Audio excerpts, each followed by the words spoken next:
Have you ever stood in your kitchen, maybe, while the tea kettle whistles, or walked through a quiet room in your home and suddenly felt her presence, not just as a memory, but as a soft voice inside your head, a feeling in your chest, a whisper that says, "Don't take up too much space," or "You should have known better." You might tell yourself, "That's just how she was," or "She did her best." Or maybe you don't talk about her at all. But the truth is, she never really left. Even if your mother passed years ago, even if she's thousands of miles away, even if you've tried your whole life to be different from her, she still lives inside you. In the way you second-guess yourself before speaking. In the way you apologize for wanting more. In the way you care for others while forgetting to care for yourself. Carl Jung called this presence the mother complex. Not just the memory of our mother, but a psychic imprint that lives within the deepest layers of our unconscious. And for many women, especially those who were never seen, never fully loved, never truly nurtured, this imprint becomes a silent dictator. It shapes your relationships. It clouds your ability to receive love. It drains your energy, just as you're trying to heal. This isn't about blame. It's about truth. Because healing doesn't begin when you forgive her. It begins when you dare to see her clearly, both the light and the shadow, and then turn inward to face the part of you that still waits for her to change. Tonight, we go there, into the forgotten corridors of your inner world, where the voice of your mother still echoes, and where, maybe, your younger self still waits. This is not just a story about your mother. It's the story of you and the sacred journey of becoming your own. Some women carry handbags, others carry grief, and some carry their mothers like an invisible shawl, wrapped around their shoulders, heavy, familiar, and woven so tightly into the skin that they forget it's not part of them. If you grew up with a mother who was strong but unavailable, nurturing but conditional, present but unpredictable, you know exactly what that shawl feels like. It wasn't just what she said. It was the way she looked away when you needed her eyes, the way she tightened her jaw when you cried, the way her silence screamed louder than words. And still, you loved her. You tried so hard to please her. You tried to be the good girl, the quiet one, the helper, the strong one.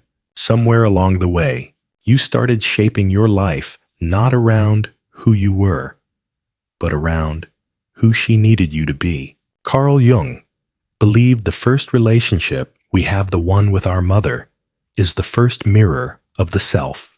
Before we even form language, our mother's eyes, her touch, her tone, they become the blueprint for how we see ourselves. Did she see you? Really see you? Did she light up when you entered the room? Or did she withdraw?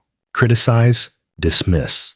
Compare? You might be 65 now, retired, a grandmother yourself, but if no one has ever told you this clearly, what happened in those early years still lives inside you.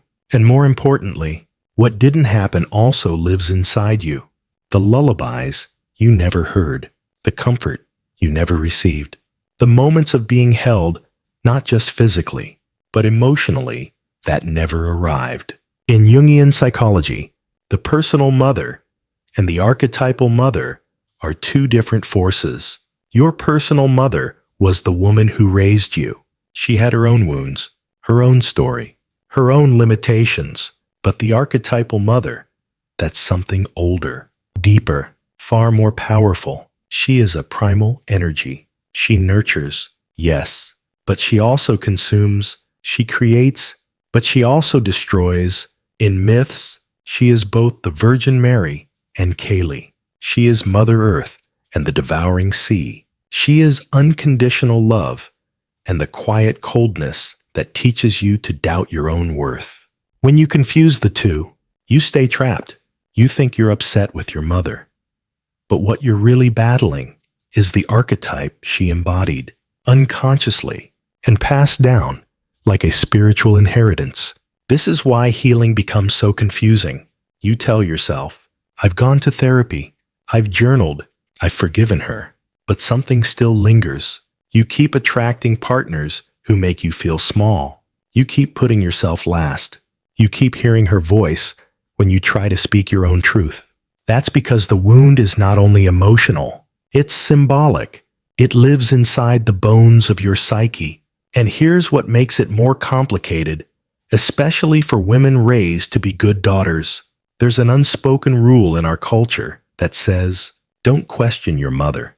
Don't dishonor her. Don't dig too deep. But the soul doesn't follow those rules. The soul wants to be free, and freedom doesn't come from silence. Freedom comes from seeing clearly. To do this, we must begin with honesty, not about her, but about how she lives inside you now. Ask yourself gently, what messages did she teach you about your body, your worth, your needs? How did she react when you needed comfort? Did she offer tenderness, or did she make you feel like a burden? Did she model self-love or self-sacrifice? Did she ask you to be small, to protect her feelings, to never outshine her? If you were the daughter of a wounded mother, you may have spent your life carrying emotions that were never yours to hold. Her loneliness, her anger, her dreams unlived, her bitterness toward her own mother, her grief over a life that never unfolded the way she imagined. You were just a child, but you became her emotional caretaker. And now, as a grown woman, you may find it difficult to speak up, to rest, to choose yourself without guilt, because deep down, there's a part of you that still believes, if I thrive, I'm betraying her. If I speak my truth, I'll hurt her. If I become who I really am, I'll lose her love, or what's left of it. This is the core of the mother wound, a wound that doesn't just live in memories.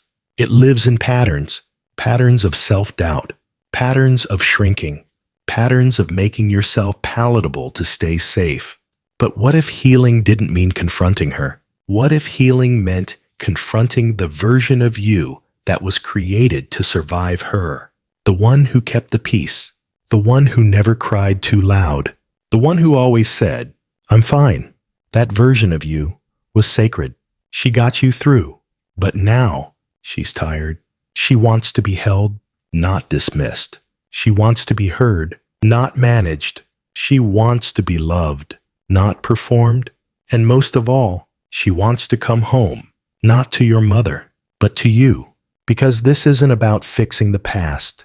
It's about finally telling the truth of what happened and what didn't, and choosing today not to pass that silence down any longer, not to your daughter, not to your granddaughter, not to the world, just to sit here with a cup of tea and say, yes, she's still inside me, but she doesn't get to write the rest of my story.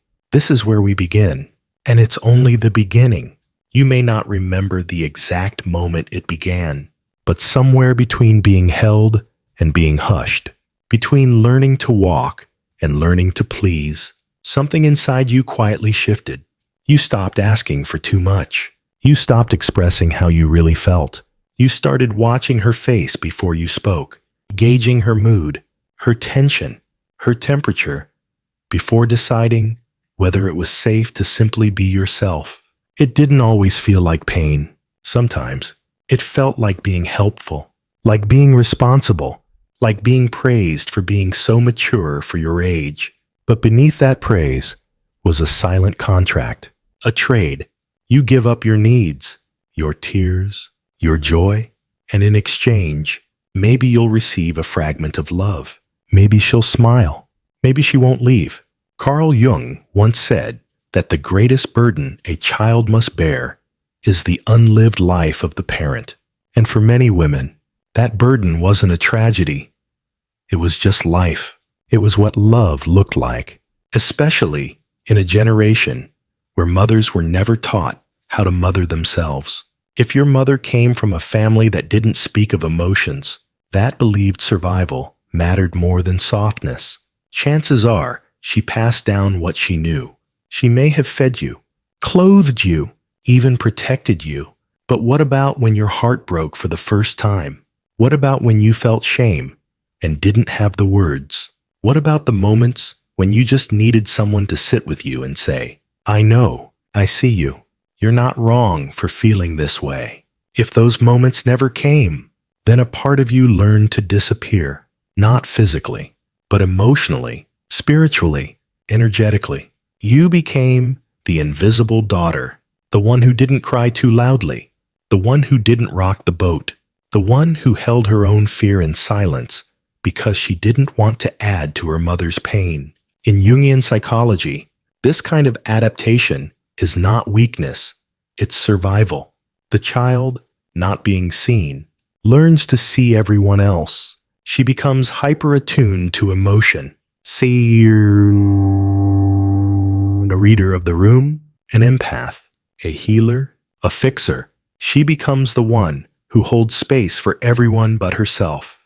And even decades later, this pattern continues. She'll be the friend everyone calls when they're in crisis. She'll be the one holding the family together during funerals, holidays, birthdays. She'll be the one who gives advice with grace, yet secretly cries in the laundry room.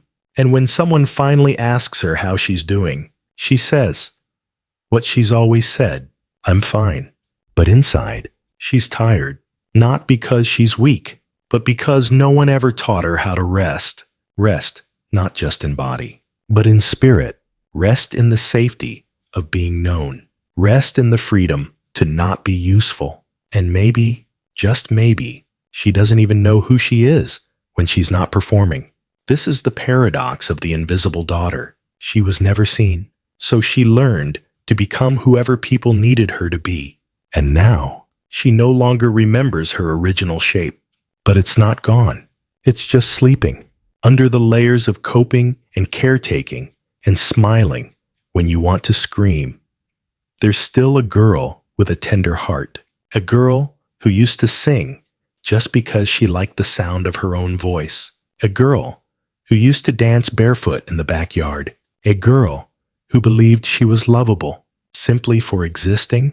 The journey of healing the mother wound is not about blaming her. It's about turning toward that girl, the one who went invisible to survive, and slowly, gently saying, I'm ready to see you now. That doesn't mean the grief won't come. It will, because when you finally start to see yourself, you also begin to feel what you had to suppress, the moments you needed her, and she wasn't there, the birthdays she forgot, the emotional milestones she never witnessed, the joy you had to tone down so you wouldn't outshine her, the achievements you minimized so she wouldn't feel small. Sometimes it's not what she did, it's what she couldn't give, because no one ever gave it to her. But understanding that doesn't erase the wound. It just helps you stop carrying it as your fault. In Jung's work, this is the first step of individuation, the process of becoming whole. And you cannot become whole while hiding parts of yourself in shame. You cannot return to your own soul while keeping yourself small for someone else's comfort. You were never too emotional. You were never too loud, too intense, too needy. You were simply alive in a family that didn't know how to hold life in all its color. But now, you get to choose not to rewrite the past, but to stop repeating it. You get to stop overfunctioning in every room you enter. You get to stop apologizing for needing space, rest, attention, joy. You get to stop playing roles that no longer fit.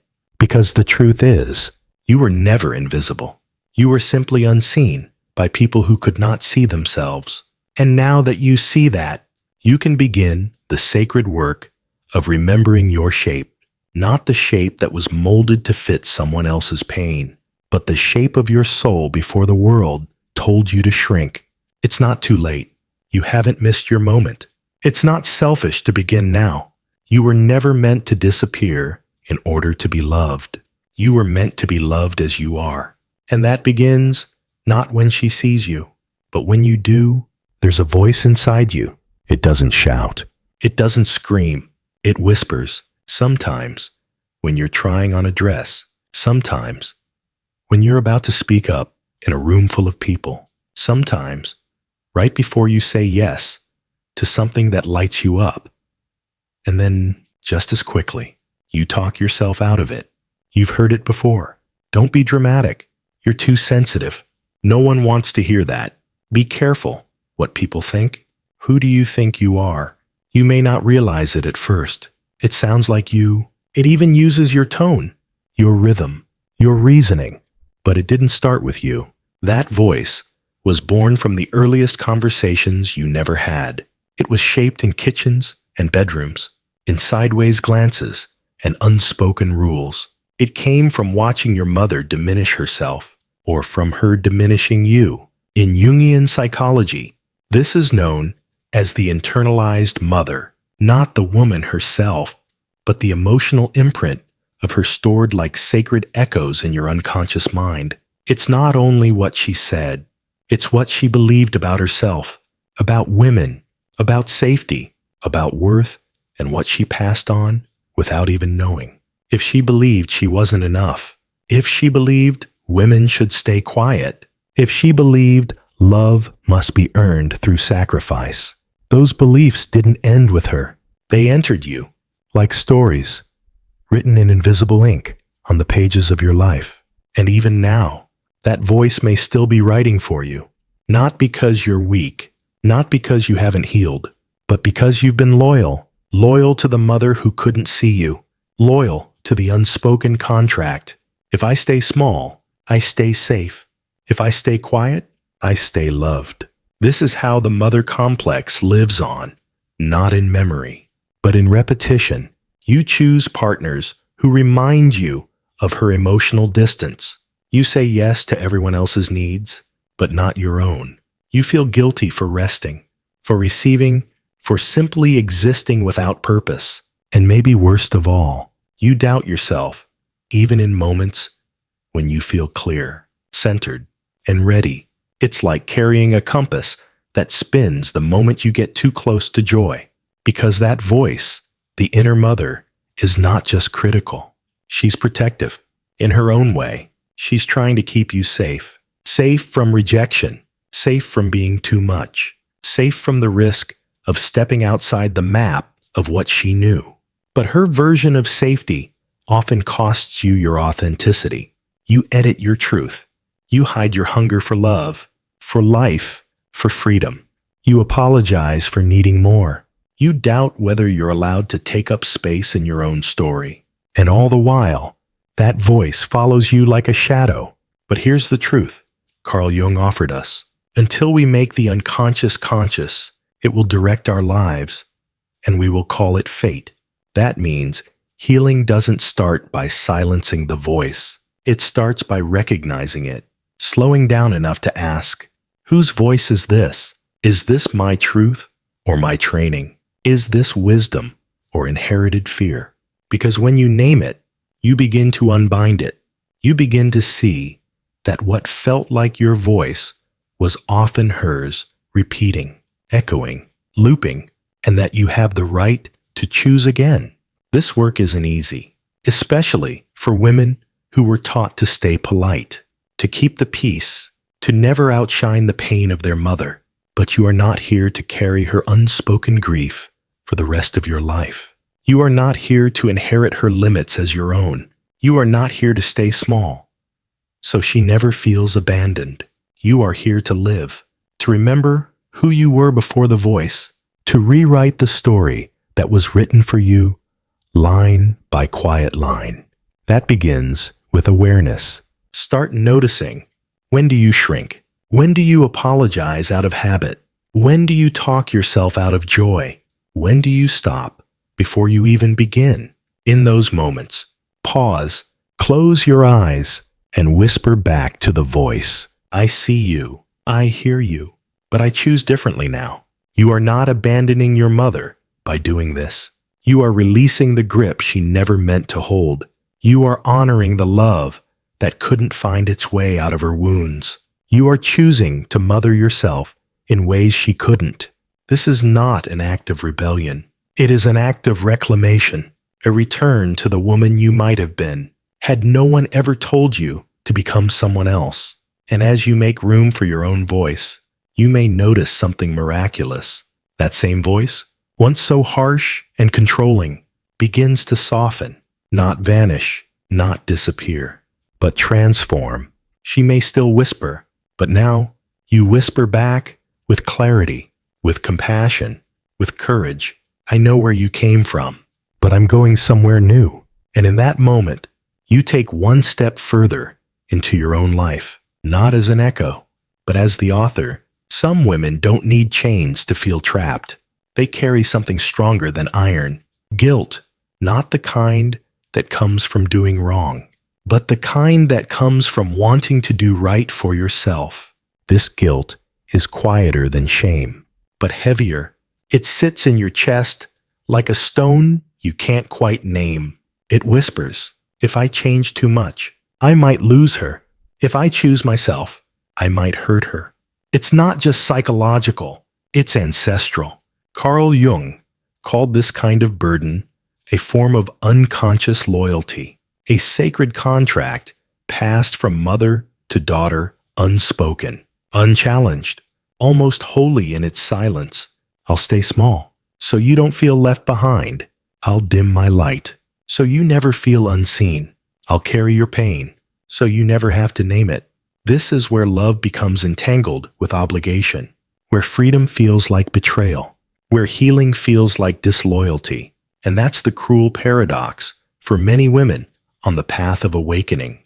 The moment they begin to reclaim themselves, they also begin to mourn the bond that never reached its potential, mourn the closeness that always came at a cost, mourn the hope that one day she'll understand might never come.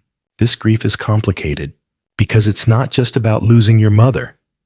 It's about losing the fantasy of her, the fantasy that if you were just more patient, more loving, more obedient, more forgiving, then maybe she'd see you, maybe she'd change, maybe she'd meet you halfway. But deep down, a truth begins to rise. She may never be the mother you longed for. And if she isn't, what now?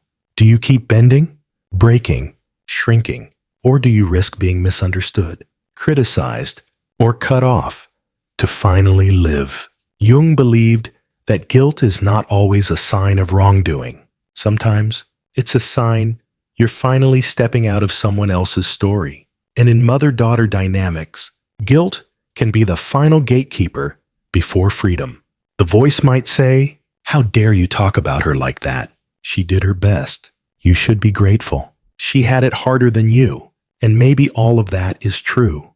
But truth doesn't cancel out pain. Effort doesn't erase impact. History doesn't invalidate your needs. You can acknowledge her struggle without erasing your own. You can honor her sacrifices without sacrificing yourself. You can love her without losing your voice inside hers. But here's where the shift begins. Instead of letting guilt silence you, let it guide you, not as punishment, but as a signal that you're at the edge of transformation. Ask it gently, what am I really afraid of losing? Whose pain am I protecting? Is this guilt or grief? Because often, guilt is a cover for the grief we haven't allowed ourselves to feel.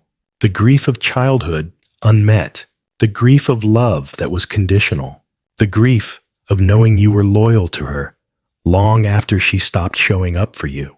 And beneath that grief, there is truth, a sacred, quiet truth that says you are allowed to separate and still love.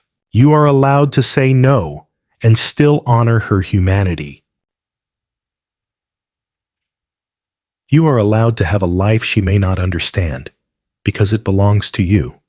And yes, that may mean losing certain comforts, the illusion of closeness, the roles you've played, the version of yourself who was always agreeable, always available, always afraid to disappoint.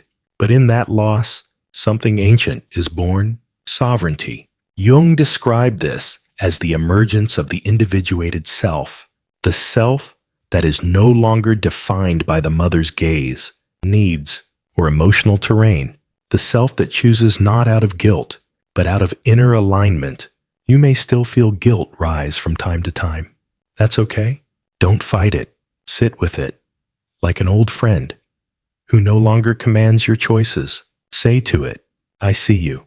I know where you come from, but I no longer owe my life to keeping her comfortable. That is not abandonment. That is reclamation. Because here's what no one tells you. When you stop carrying your mother's unlived life, you give her the dignity to carry it herself. And when you stop trying to be the daughter she needed, you become the woman you were always meant to be. You were not born to carry her guilt. You were born to break the spell. And when you do, you don't just free yourself. You free your daughter. You free your granddaughter. You free the generations of women inside you who never got the chance to choose themselves. This is what Jung meant when he said, the greatest gift you can give the world is the fully realized self, even if it means walking alone for a while, even if it means letting go of the comfort of old roles, even if it means facing the sacred ache of choosing your own soul over someone else's silence. Because that ache, that moment of trembling truth, that is not guilt. That is birth. There is a kind of grief that doesn't begin with death. It begins in the quiet, in the space between what you needed and what never came. In the birthdays, she forgot to celebrate. In the tears, she brushed off. In the dreams you hid, because they would have made her feel uncomfortable. And sometimes, it begins in midlife, not because something tragic happened, but because nothing did. No apology, no acknowledgement, no moment where she finally turned and said, I see you. I understand now. This is the grief of what never was. The grief of a mother who didn't show up the way your soul needed her to. For many women, this grief arrives not in youth, but later, after the children are grown, after the house is quiet, after you've done everything right, and still feel a strange emptiness you can't explain. That's when the ache begins to rise. It often hides behind guilt. It shows up as fatigue. It's buried under decades of she did her best. And yes, maybe she did, but your heart still remembers what was missing. Carl Jung taught that what remains unconscious does not disappear. It lives on in our patterns, our bodies, our silence, and nowhere is this more true than in the ungrieved mother wound. You see, grieving the mother you never had is not about judging her. It's about releasing the fantasy that one day she will become someone she never was. It's about laying to rest the little girl inside of you who still waits at the door, hoping this time she'll come home differently. This grief is sacred, and it deserves a seat at your table. Because for years, maybe you've swallowed your pain to protect her story. Maybe you minimized your needs because hers were louder. Maybe you told yourself it wasn't that bad because you feared what would happen if you actually felt how bad it really was. But the soul doesn't heal through minimization. The soul heals through truth. And here's the truth. You deserved a mother who delighted in you, who made you feel safe when the world felt harsh, who asked how your heart was not just your grades, your chores, your performance, who celebrated your voice instead of silencing it, who didn't see your light as a threat, but as a gift. If you didn't have that, you have every right to grieve it. You have the right to cry over lullabies you never heard, to ache over hugs that were stiff or absent, to mourn the emotional attunement you needed and never received. This kind of grief doesn't come in one wave. It rises in layers. It may hit you while folding laundry, or walking through the grocery store, or hearing another woman speak to her daughter with tenderness that feels foreign to you. Let it rise. Don't turn away. You are not being dramatic. You are remembering, and the soul remembers everything. Jung believed that grief was not the enemy of healing, but its pathway. When we grieve fully, we allow what was suppressed to move, to breathe, to transform. So how do you grieve a mother who's still alive? How do you grieve someone you may still speak to on the phone each Sunday, who still sends birthday cards, who still might believe she did nothing wrong. You grieve the relationship that never happened. You grieve the emotional home that was never built. You grieve without needing her permission, because the healing no longer belongs to her. It belongs to you. You may cry. You may rage. You may write letters you never send. You may revisit old memories and finally see them for what they were not, what you were told they meant. This is not regression. It's integration. You are becoming whole, not by forgetting the past, but by telling the truth of it. And as you grieve, something miraculous happens. You begin to make room for something new. For many women, grief becomes a doorway to softness, to clarity, to a voice that no longer shakes when it speaks truth. Because once the fantasy dies, your life begins. The life that is not centered around waiting, pleasing, or pretending. The life that asks, what do I need now? What kind of mothering can I offer myself today? What parts of me are ready to feel safe, seen, and sacred again? You may never get the mother you longed for, but you can become the mother your soul needs. A mother who listens, who forgives without dismissing, who holds space without fixing, who knows when to rest, who knows how to nourish, who says, you're allowed to be here exactly as you are. This is not fantasy. This is reparenting. It's slow. It's often lonely, but it's yours. And each tear you let fall, each truth you let rise, each boundary you finally set, each moment you choose to soothe the inner child rather than silence her. These are sacred acts, not of rebellion, but of homecoming. So if today you feel that strange ache in your chest, the kind that's not quite sadness, not quite anger, not quite exhaustion, it may be grief, the grief of the mother you never had. Let it come. Let it move through you. Let it cleanse the space where the fantasy once lived. Because when you are finally willing to bury the hope that she will change, you are free to rise as the woman she could never become. And in that rising, you do not just heal your past, you heal the future. She may never have called you precious. She may never have asked, what do you feel right now, sweetheart? She may never have said, it's okay to rest. You don't have to earn love.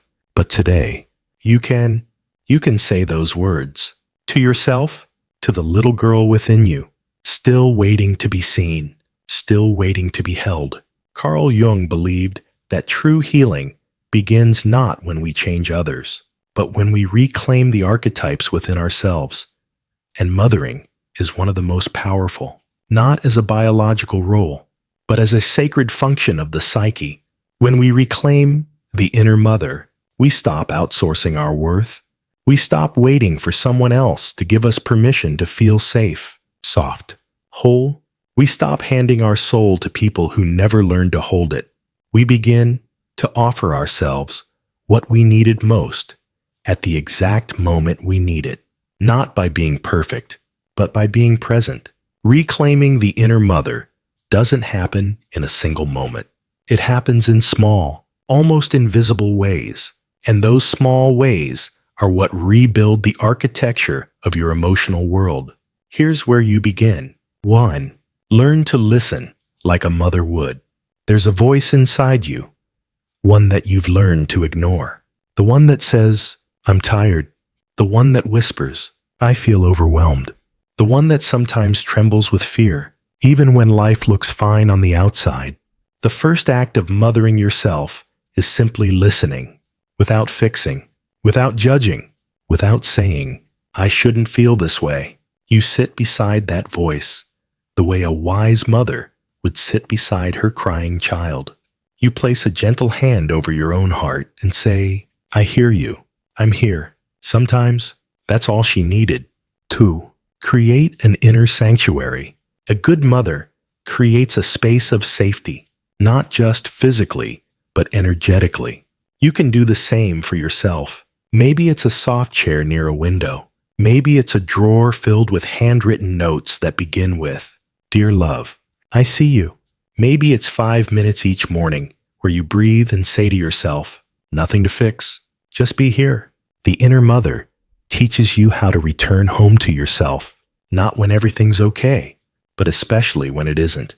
3. Speak to yourself with new language. If the voice inside you still echoes the mother you had critical, harsh, dismissive, it's time to rewrite the script. She told you, you're too sensitive. Now you say, your feelings are sacred. She said, stop crying. Toughen up. Now you whisper, it's okay to feel, I'm not leaving you. She rolled her eyes. She sighed. She walked away. Now you stay. This is reparenting, replacing old echoes with living truth. It may feel awkward at first, but that's only because love is still learning your name. Feature, nourish, not punish. A loving mother doesn't starve her child for being tired. She doesn't push her past the edge just to prove something. She doesn't shame her body, compare her to others, or make her earn rest. So ask yourself, how do I feed myself? How do I let myself rest? How do I dress this body I live in? Do you speak to your reflection with kindness? Do you let yourself eat when you're hungry? Sleep when you're exhausted? Cry when the world feels too sharp? The inner mother does not demand perfection. She offers protection through rhythm, through gentleness, through unconditional warmth. 5. Repair the bond with your inner child. This part may feel tender because the little girl inside you might not trust you yet. Not after years of silence, pushing through, keeping it together. But when you show up again and again, with softness, with time, with no demand that she get over it, she begins to open. One day, you might catch her in the mirror, in the softness of your eyes, in the playful tilt of your head, in the moment you dance in the kitchen, just because the sun finally came through the blinds. That's her, and she's watching, waiting to see if you'll stay. So you stay. You talk to her like someone who matters. You ask her what she needs, and you don't make her earn your attention. You just give it freely, because that's how love heals. 6. Set boundaries, like a mother who protects her own. You wouldn't let a stranger speak to your daughter the way you sometimes let people speak to you. You wouldn't let her say yes to things that hurt her, drain her, or make her disappear.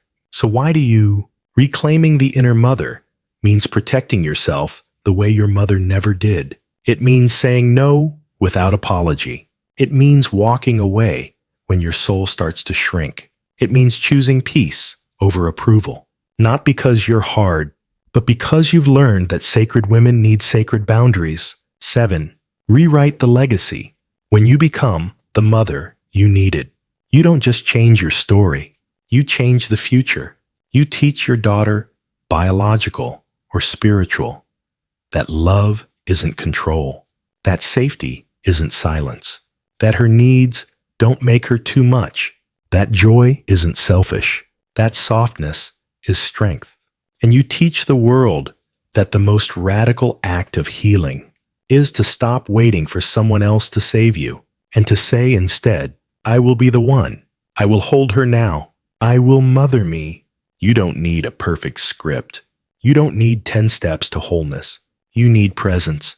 You need gentleness. You need to remember that inside you is a woman who has always been waiting, not to be rescued, but to be received. And now she is not by your mother, not by a partner, but by you. This is not just self-care. This is soul repair. This is what Jung called the alchemy of transformation, where the broken becomes the beautiful, where the ache becomes the altar, where the mother you never had becomes the mother you become, for yourself and for all the daughters who will follow.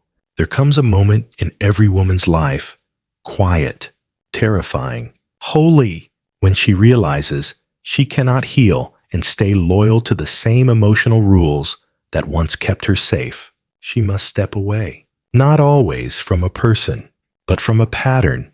And often, that pattern wears her mother's face. It's in the way she apologizes before asking for what she needs. It's in the way she softens her voice to sound less intense. It's in the way she shrinks her joy so others won't feel small. It's in the way she lives, still orbiting around her mother's expectations, fears, or silence. Carl Jung called this the separation from the mother complex, a symbolic and psychological step that is just as essential as birth itself. Because just as you were born from her body, you must also be born out of her shadow. This is not rebellion. This is individuation, the birth of your sovereign self. But first, the fear. You may feel like you're betraying her, even if she's no longer alive, even if she never protected you, even if she never tried to understand who you really were. That's because the bond between mother and daughter isn't just emotional. It's archetypal. It's ancient. It lives in the bones of your nervous system. To step away from that bond, especially when it's built on guilt, control, or silence, can feel like emotional treason. But Jung taught us the soul cannot grow inside captivity.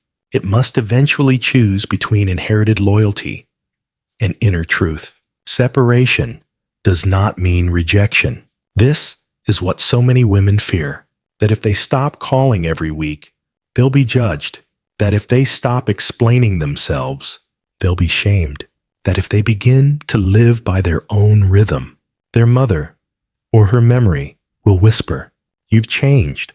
And yes, you have. You're no longer the daughter who carries everyone's emotions. You're no longer the child who absorbs the silence and calls it peace. You're no longer the woman who edits her soul to be more acceptable.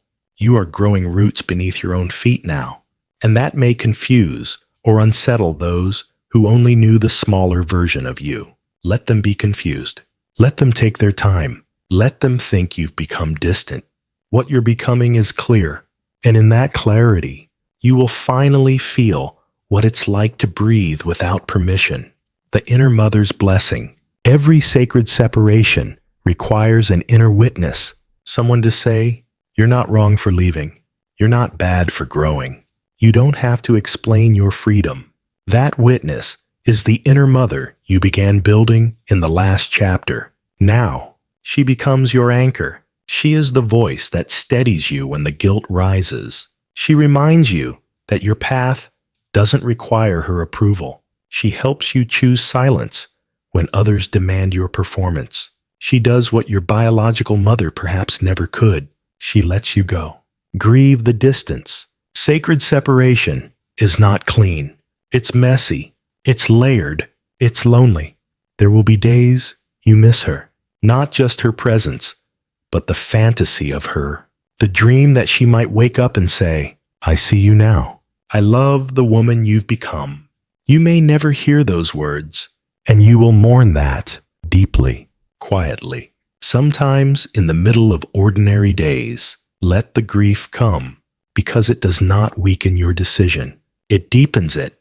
You are grieving the loss of emotional codependency, the loss of a role that no longer fits, the loss of a self you outgrew without even realizing. Rituals of letting go. Letting go isn't always dramatic. Sometimes it looks like unfollowing her voice in your mind, deleting the message draft you don't need to send, sitting with the discomfort instead of explaining it away, lighting a candle and saying, "I release you. I release who I needed you to be." You don't need her permission to stop carrying the burden. You only need your own. What rises after you let go? At first, it may feel like emptiness, like standing in a house that once echoed with guilt and now just echoes. That space is not your punishment. It's your invitation. It's the beginning of becoming now, without the pressure to please, without the need to be the good daughter, without the illusion that healing comes from her validation. You are free to ask new questions. What do I believe now? What brings me alive without anyone watching? What parts of myself am I ready to reclaim? This is the moment Jung called psychological rebirth, not born into someone's arms, but into your own and maybe a different kind of love. When you let go of needing her to love you in a certain way, you may finally make space to love her in a new one. Not the kind that sacrifices self, but the kind that sees her humanity flawed, unfinished, shaped by her own unloved life. You may choose to keep her in your life, or you may not. You may speak often, or you may create distance. Either way, the bond has changed because you are no longer the child begging for recognition. You are the woman who has chosen herself, and that choice, no matter how quiet, how delayed, how imperfect, is a sacred act. This is how you let go without losing yourself. This is how you honor her story without letting it write yours. And this is how you begin the next chapter, not as her daughter alone, but as the keeper of your own soul. There will come a morning, quiet, soft, maybe unremarkable to anyone else, when you open your eyes and realize you are no longer waiting, not waiting for her to change, not waiting for the apology, not waiting for permission to live differently than she did. You feel it like a subtle shift in your breath. You move slower, but not from exhaustion. You speak with fewer words, but more truth. You enter a room, and for the first time, you don't scan it for emotional danger. Something has settled, and that something is you. Carl Jung called this arrival the emergence of the sovereign self, the stage of individuation, where the psyche no longer orbits around inherited patterns or unmet needs, where the woman begins to live not as a reaction, but as a rooted, choosing, embodied being. This is where the healing deepens, not in tears or trauma, but in freedom. What is the sovereign self? It's not an ideal. It's not a performance. It's not a woman who has no wounds, no shadows, no fears. It is the woman who no longer lets those things define her. She knows where she came from. She honors the complexity of her mother, her lineage, her past, but she does not let them speak for her anymore. She writes her own sentences now. She chooses her own rhythm. She belongs to herself. And perhaps most powerfully, she stops living against her mother's story and begins living toward her own. How do you know you've entered this space? It's subtle. You'll notice that you no longer feel responsible for everyone's feelings. You stop chasing harmony if it costs your authenticity. You no longer confuse self-sacrifice with love. You begin to trust your instincts again. Your dreams return quietly, but with color. Your laughter surprises you deep. From the belly, like something wild remembering itself. You might redecorate your home. You might start painting, dancing, walking without headphones. You might say no without a tremble in your throat. You might, finally, take up space in your own life. This is not ego. This is emergence. You stop asking, "Am I too much?" and start asking, "Where have I been all this time?" Because the truth is, she was never gone.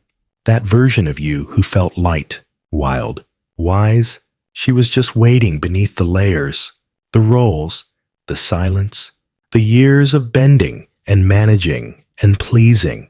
The sovereign self does not resent the past. She integrates it. She says, "Yes, I carried that pain, but I do not carry it now." She says, "Yes, I loved her, but I do not need her voice in my body anymore." She says, "Yes, I will always be her daughter, but I am so much more." You begin to mother others differently. Something beautiful happens when you step into your sovereignty. You stop repeating. You start transforming.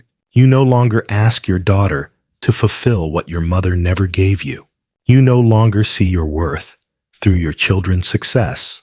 You let them become themselves, even when it's unfamiliar. You become a mother who offers space instead of control, who offers truth instead of guilt, who offers love without asking for smallness in return. You give to others what you finally gave to yourself, and when your mother's voice returns, because it will. In moments of doubt, in stress, in mirrors, in conversations that trigger your deepest fears. When it returns, you don't fight it. You simply don't obey it. You say, I know this voice. I carried it for too long, but I walk with a different one now. The sovereign self does not need to banish the past. She only needs to choose who she will follow in the present.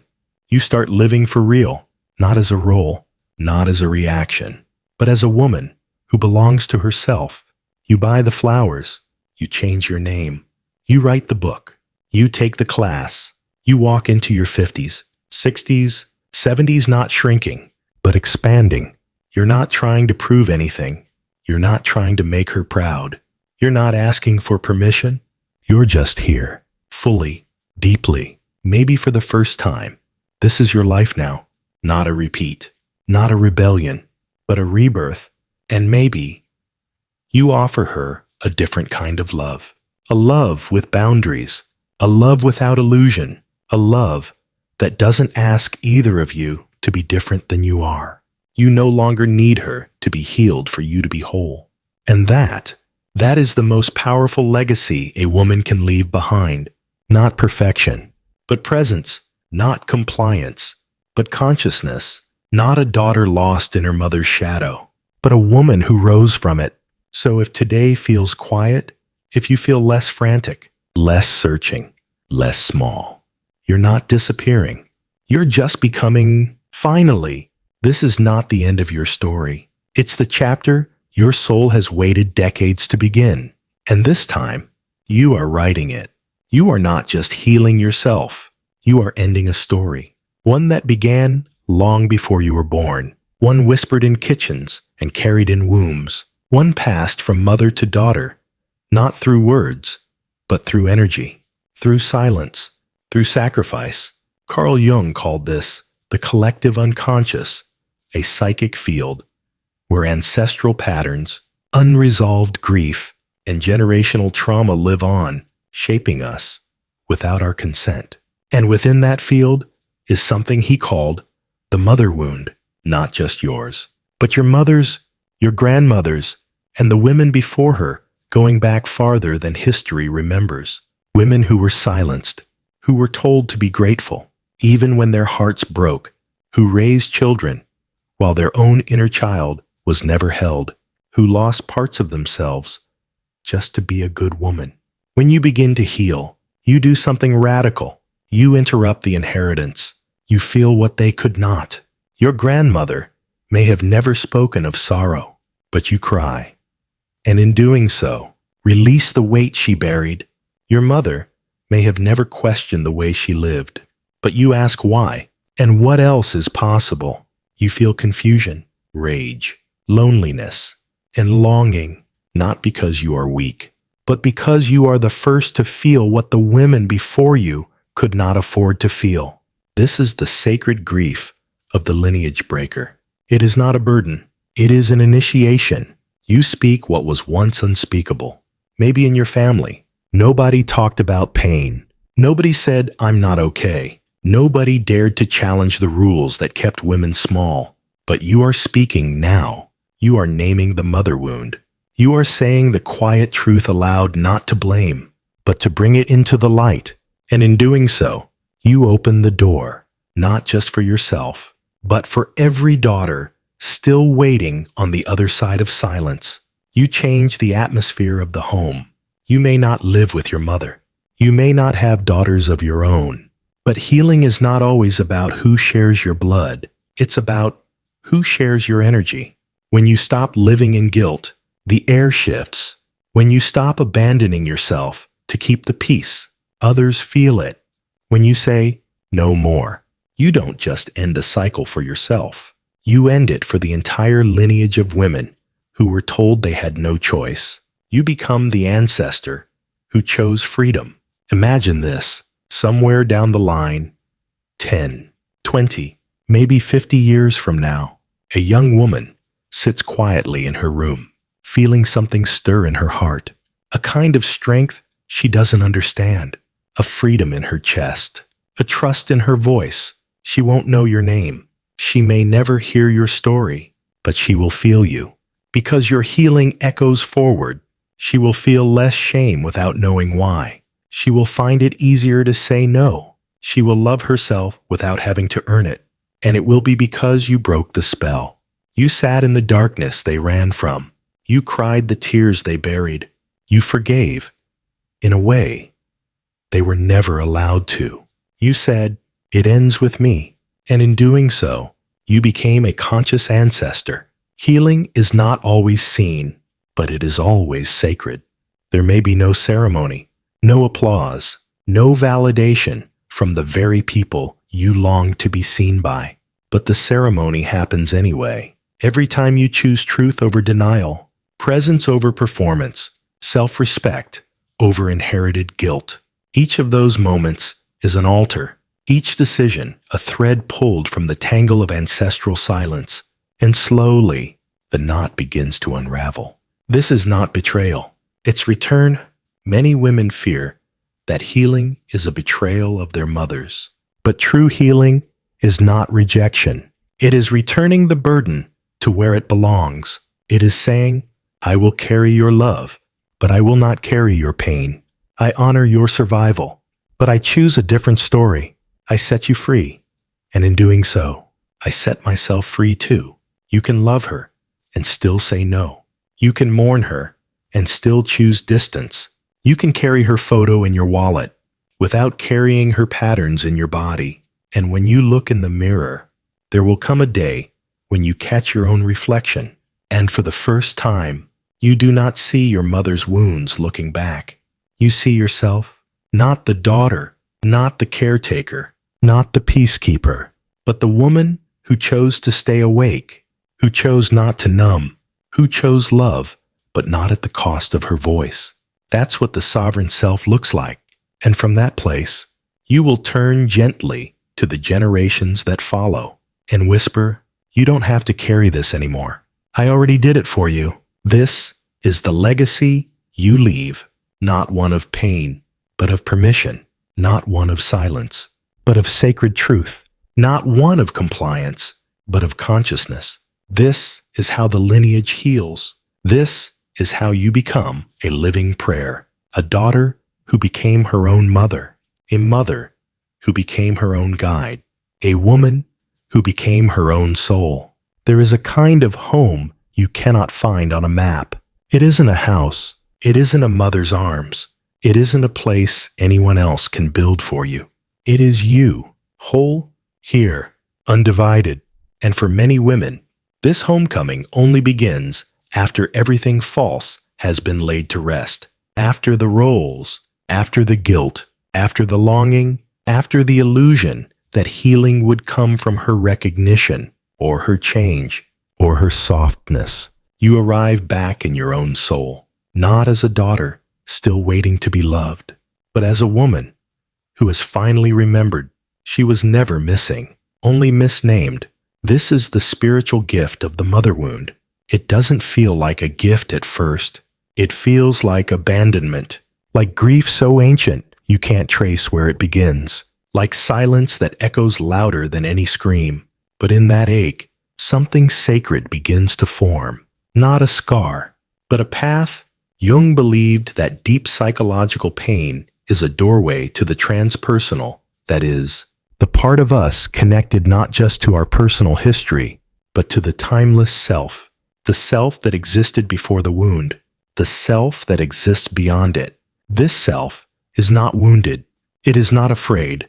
It does not need to be mothered, because it is the mother of your own becoming, of your soul's unfolding. When you return to this self, you do not forget the wound, but you are no longer defined by it. You become the witness, the holder, the healer, not through force, but through presence. You begin to live from within. You no longer ask, "What do they need from me? Will they approve? How do I fix their discomfort?" Instead, you ask, "What feels honest? What makes me feel at peace? What does my inner knowing say?" You learn to live aligned, not according to the old architecture of external validation, but according to an internal compass forged in your healing. The sovereign self now fully awakened, no longer needs permission. She listens. She responds. She creates. From within, you embrace paradox. You begin to understand that wholeness doesn't mean perfection. It means inclusion. You hold both. The mother you mourned, the inner mother you built, the little girl who still sometimes weeps, the wise woman who no longer chases love where it cannot grow. You hold all of them like a circle, like a sacred spiral, because spiritual awakening isn't about floating above the pain. It's about learning to walk barefoot through it and still sing. You become a spiritual mother to others, not in a religious sense, but in your energy, in your presence, in your capacity to hold what others cannot name. Your silence becomes shelter. Your story becomes medicine. Your boundaries become teachings. Your joy becomes permission. And the most beautiful part, you don't even have to try. You simply are. When a woman lives from her inner truth, she changes the emotional weather around her. She doesn't need to control. She doesn't need to fix. She just stands in her own name, and others feel it. You walk with the divine, quietly, naturally, unapologetically.